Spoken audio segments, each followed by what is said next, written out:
채권자의 추심을 막아주기 싫은 거예요. 안녕하세요, 김인성 변호사입니다. 오늘은 금지명령이 기각되는 경우 말씀드릴게요. 그 다음에 금지명령 기각을 안 되게 하는 팁도 말씀드릴게요. 오늘 말씀드릴 게 변호사로서 법이 이렇습니다 라는 것보다는 그냥 실무적으로 경험을 해보니까 이렇다 요 정도로 받아들이셔야 되는 거예요. 아니 뭐 변호사님이 하라는 대로 했는데 금지명령 기각됐는데요? 그럴 수도 있죠. 그럴 수도 있는 거예요. 그죠? 어쨌든 간에 첫 번째로 금지명령이 왜 기각되는지에 대해서 알려드릴게요. 금지명령이 기각되는 사유는 기각할 만한 사건들을 사실 기각하는 경우들이 많아요. 그런데 법원에 따라서는 원칙적으로 다 그냥 기각되는 경우들이 있습니다. 채무자회생법에 어떤 식으로 나오냐면 법원은 개인회생 절차 개시의 신청이 있는 경우 필요하다고 인정하는 때에는 이해관계인의 신청에 의하거나 직권으로 개인회생 절차의 개시 신청에 대한 결정까지 중지 또는 금지를 명할 수 있다 이렇게 나와 있어요. 일단 우리는 개인회생 절차 개시 신청은 무조건 하는 거야. 왜? 아니 개인회생 하고 싶으니까. 그러면 필요하다고 인정하는 때라고 얘기하는 거야. 금지명령이나 중지명령이 왜 필요해요? 채권자들의 추심에서 벗어나고자 하기 때문에 채무자한테 필요한 거잖아요. 그러면 이 추심에서 채무자한테 채권자의 추심에서 벗어나고자 하게끔 하는 합당한 사유가 있는지 법원이 판단하겠다는 거예요. 그게 필요한 때 이거예요. 이해관계인의 신청에 의하거나 직권으로 라는 건 채권자와 채무자가 이 개인회생 절차의 이해관계인이잖아요. 채무자는 너무나 당연하게 금지명령을 신청해달라고 할 거잖아요. 그러니까 당연히 개인회생 절차 개시 신청서를 넣으면서 채무자가 중지금지명령에 신청을 하는 거예요. 그 다음에 기간은 개시 신청에 대한 결정까지 채권자의 추심을 중지 또는 금지할 수 있는 거예요. 개인회생이 시작이 되면 채권자는 할 수 있는 게 아무것도 없어요. 절차에 따라서 변제를 받는 거기 때문에 개시 전에 미리 감치 채권자의 어떤 추심이나 강제집행 등을 못하게 하는 게 중지금지 결정인 거죠. 처음에 질문이 뭐였어요? 금지명령 기각이 왜 나나요? 요거였잖아요. 그러면 이 법문의 내용이 있는 거야. 필요하다고 인정되지 않으니까 금지명령 기각을 내는 거예요. 우리 상식적으로 한번 생각을 해보자고요. 얘가 나한테 한 달 전에 돈을 빌려갔는데 갑자기 못 갚겠다고 연락이 온 거예요. 그러면 그거 가만 냅두시겠어요? 아니죠. 얘가 2년 전에 돈을 빌려갔어. 근데 매달 돈을 열심히 갚았어. 근데 너무 어려워져서 못 갚았어. 그럼 어떠시겠어요? 그래도 좀 불쌍한 마음이 들겠죠. 이 경우가 거의 대부분이에요. 채무자가 빚이 많은데 최근에 빌린 빚이 되게 많아. 그러면 법원에서 쉽게 얘기하면 얘는 좀 나빠.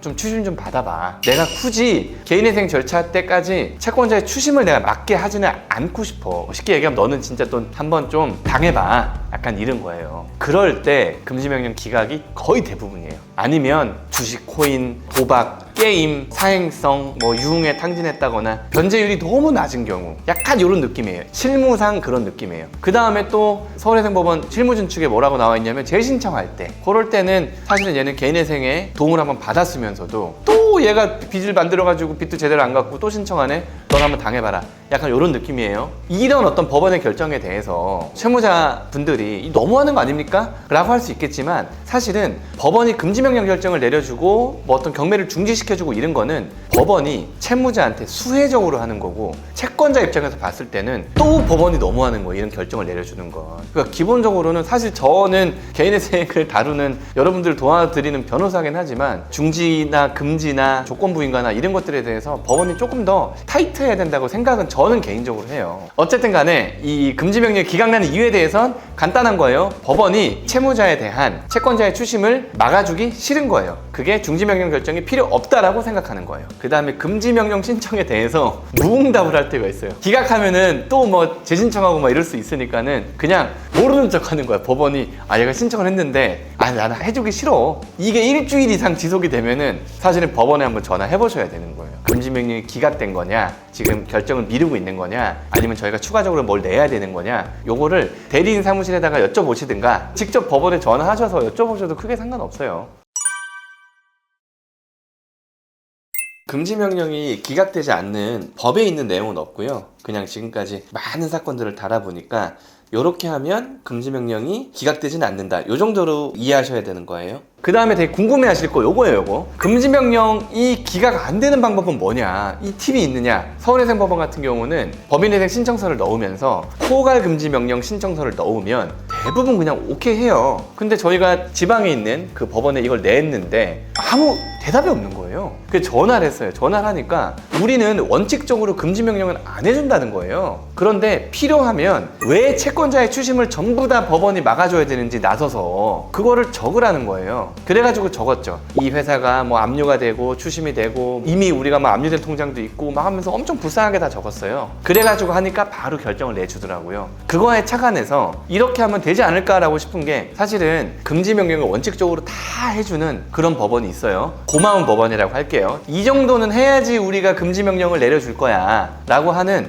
보통의 법원들이 있고 죽어도 나는 금지명령을 안 내려주겠다라는 안 고마운 그냥 그런 법원이 있는 거야. 항상 잘 내주시는 고마운 법원에게는 금지명령 신청을 할 때 뭐 법 몇 조 몇 조 몇 조에 따라서 금지명령 신청합니다 요 정도로 적는데 고마운 법원 밑에 있는 보통 법원과 안 고마운 법원 여기에는 사유를 조금 구체적으로 적어서 내면 좋지 않을까라는 생각을 해요. 애초부터 그렇게 하면 좋지 않을까 라고 생각을 할 수도 있겠지만 그렇게 하면 대리인 사무실이 일이 많아지겠죠. 그 다음에 또 팁이라고 한다면 아까 금지명령 결정이 기각되는 이유가 뭐라 그랬어요? 법원이 필요하다고 인정하는 때라 그랬잖아요. 그럼 법원이 필요하다고 생각하게끔 만들어주는 거죠. 제일 많이 기각되는 사유가 뭐냐면 최근 채무예요. 최근 채무. 최근 채무가 발생한 사유에 대해서 좀 구체적으로 채무자 진술서에 좀 적어주시면 좋을 것 같아요. 왜냐면 나한테 최근 채무가 되게 많은데 이거는 대환한 거다, 돌려막은 거다. 돌려막은 거는 사실 최근 채무라고 보기는 조금 힘들 수도 있잖아요. 물론 지금 채권자한테는 좀 미안하긴 한데 다른 채무를 갖기 위해서 쓴 거기 때문에 이거는 최근 채무라고 보기는 좀 힘들지 않느냐. 채무가 발생한 사유에 대해서 구체적으로 적는 거죠. 전체적으로 봤을 때는 그냥 빚이 발생한 사유와 내가 금지명령이 기각됐을 경우에 어떤 내 생활에 피해가 있는지, 내가 꼭 이게 금지명령 인용되어야 되는 뭐 우리 애들도 있고 애들이 집에 찾아오면은 뭐 놀랄 수도 있고 뭐 그런 것들 있잖아요. 그런 것들을 다 적어 놓으시면 되는 거예요.